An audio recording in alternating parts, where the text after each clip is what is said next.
Okay. Good morning. It is a good morning. Yes, it is. Gosh, I'm excited to be here. This is the first time we've left my 8-month-old baby for the whole day. So I'm a little tired, but I'm very happy to be here. You think your baby is missing you? No, not a bit. He's with my mother, and he's having a ball. I'm the one who's nervous. But my question is actually about children. I want to have a baby. My son is adopted, and we adopted him at birth, and I love him dearly. But I have a desire to give birth to a child. You like intense pain? No. No. Because the result is exactly the same. Yes. So I've been told everything else exactly is the same. I'm going through, being, a new mom and being an older new mom, which is also a challenge, which is part of the reason why I think we weren't able to get pregnant. It's because of my age. But I still have this burning desire. First of all, I want another child. And I want to be able to experience pregnancy. And it was just something I had really wanted and grieved the loss of. And it was only until I was able to grieve that loss that, everything clicked and our son kind of miraculously came into our life. And, well, we're very happy to begin with you because you help us in an exaggerated way to point out what goes wrong with so many of you. And we'll be very kind because everything about you is well-meaning and there are just some misunderstandings going on here. And this is a perfect platform for so much to be understood by so many. Okay. Most people who think about pregnancy are thinking about the end result of having a baby. You have the end result of having the baby, but are not satisfied with the process through which it came. We began earlier, and we know you heard us as we said, are you yet one of those who can be standing in a place where everything that you want has not yet come into manifestation, but you are satisfied anyway? And usually we tease our friends and say, because often they say, oh yes, we're there. And we say, we read minds and you're lying. Because most people are getting the sense that that's a good place to be, but they're not there. And here you are admitting openly to the world that you have the end result of what you're looking for, but you're still not satisfied with the way it came. And we say, this is just a human characteristic that we think comes about because you have been so scrutinized by so many people about the way you accomplish and achieve things that you've got it in your mind that you need to do these certain things in order to get these results. And even when you get the results that those certain things would achieve, you still want to go back and do those certain things in the way that is normal. And we want to say to you that human friends are not even close to creating in what we see as a normal way. You're all working far too hard. You're working against yourselves so much about all of this. You get to decide everything you want, and everything that you want should be, in other words, we are not saying you do not have the right to want what you want. We just want you to understand what's percolating in there that makes you not be satisfied with an outcome that is so satisfying. I know that's what's very disturbing to me, because there's no way I could love my son anymore, and I want to have another child because I love being a mom. Well, here's what we think it is. So most of our physical friends, because of, instead of paying attention to the way they feel and lining up so that they can receive what they're asking for, most are offering contradictory vibration, which makes everything come harder to them. But because expectation of living a certain way becomes easier and easier as you look around you. Many of you are expecting life to be fairly good, so life is fairly good for you, but we want to say to all of you, you are living nowhere near the extraordinary lives that you could if you would relax and let it in.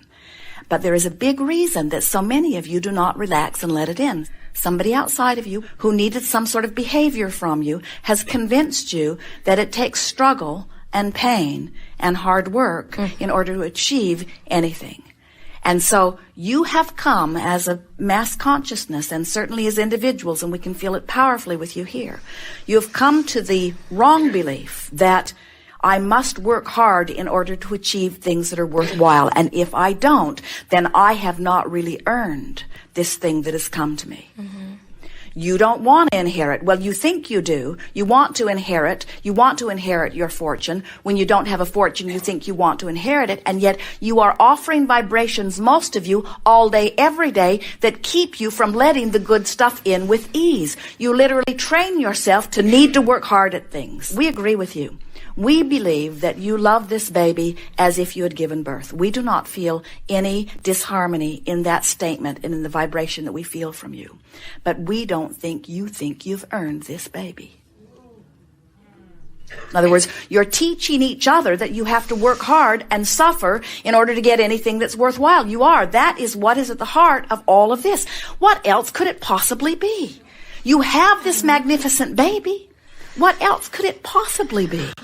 I've been kind of at a loss to figure out what that is. We've just told you. You think you need to earn it. And we want you, if you can, today or in the days immediately following, we want you to get over this, or you will continue to elicit from your relationship with this child all kinds of tormenting things in order to justify that unfulfilled thing that is somewhere deep within you that you've been practicing that says, I have to pay a price for anything that is worthwhile. See, I don't want to do that. And that was one of the reasons I wanted to bring this up, because I really want to let go of all this stuff that's clouding and that's been just making life pretty difficult. Well, you wanted a baby for a long time. Yes. And as you wanted a baby a long time, you were thinking about having the baby in conventional ways for a long time. Yes. So you coupled with your desire the how, the where, the when, the who, how it all come together. Oh, yeah. So it all is part of your vibrational patterning. And so now for you to sort of make an end run and get the baby without doing it in the conventional way, now there's a part of you that feels like you have to go back and clean that all up and make it the way that it should be. And we want you all to begin focusing so much on the end result and not nitpicking the details through which it will come. Because here what we're saying, we've written a book that says, ask and it is given. Ask and it is given. Ask and it is given. Not ask and beat your brains out and satisfy the world in all of its craziness and get everyone to agree with you that you've gone about it in the perfect way. Ask and it is given, you see. You don't have to suffer or struggle or work hard for anything. So, if we were standing in your physical shoes, we would begin today saying, I ask, and it has been given. When you define what you want, and you think about why you want it, you clean your vibration up right away, and it comes easily. But when you think about what you want, and then you try to define how you're going to get it, when it's going to come, who's going to bring it, where it's going to come from, you almost always introduce all kinds of contradictory energy to your vibration and slow it down. So, why do you want this baby? Because I love being a mom. Yes, and you are. Why do you want this baby? This baby that you have, why do you want it? Why did you want it? Why do you want it? Oh, because I wanted to have a child. I had so much love to give, yes. and I love kids, and I wanted to share align. Are. Everything's aligned. Why else? I don't know, because it felt good to think about. When you think about wanting this child and having this child, everything's in alignment. But now, when you think about how it should come, immediately it gets out of alignment. When you think about when, where, who, all of those things. So the rule of thumb is you want to be as specific as you can be and still feel good. But what we've noticed is if you'll talk about what you want and why you want it, your energy cleans right up, you see. Okay. Also, we want to say to you that it is a very common thing for someone to want a baby and for whatever reason, always the same reason, misalignment of energy, not conceive. And you get so annoyed because you see people who don't even want to be pregnant getting pregnant. And so there's all that energy going on. My sister got pregnant. She didn't want to, couldn't afford it, and I was in the middle of fertility treatments and couldn't get pregnant. It was very difficult. But what we're wanting you to understand is, if you'll think about what you want and why you want it, your energy lines right up. When you're making all of those comparisons about how it will come and all of that, when you don't know the answers to the questions that you're asking, like how, you almost always offer contradictory energy that slows things down. But when you talk about what you want and why you want it, you know the answers to that. Your energy almost always cleans right up. So if you will think about what you want and not try to figure out how you're going to get it. When you get into your automobile, you don't feel the compulsion to get under the hood and work with the pistons and the belts. You just get in the car, and you don't feel usually unworthy of guiding your car around because you didn't build it or because you don't personally maintain it. And what we want you to understand is that as you focus, source energy is the engine that makes things happen. You no longer have to justify your end result by the struggle and suffering of the method. And that leads us to the most important thing that we will say to anyone ever. You cannot have an unhappy journey on your way to a happy ending. It just doesn't line up. So if we were standing in your physical shoes, we would fast forward rapidly to the happy ending that you are living relative to this. And we would stop beating the drum of how it came about, stop nitpicking about it. What we want to say to all of you is, when you ask, it is given. Don't go back and second guess yourself about whether it should have been given. And don't go back and second guess yourself about how it was given. Take the gift that was given, exaggerate your feeling of appreciation about your receiving of it, and then watch where you go from there. It's a very common thing for someone who has not been able to conceive to finally give up and adopt and then be able to conceive, because the lack of baby is no longer in their vibration. Right. But we don't feel lack of baby in your vibration. No. We feel lack of justification for baby in your vibration. Okay. I was wondering what it was that was standing in my way, and you just gave it to me. Thank you.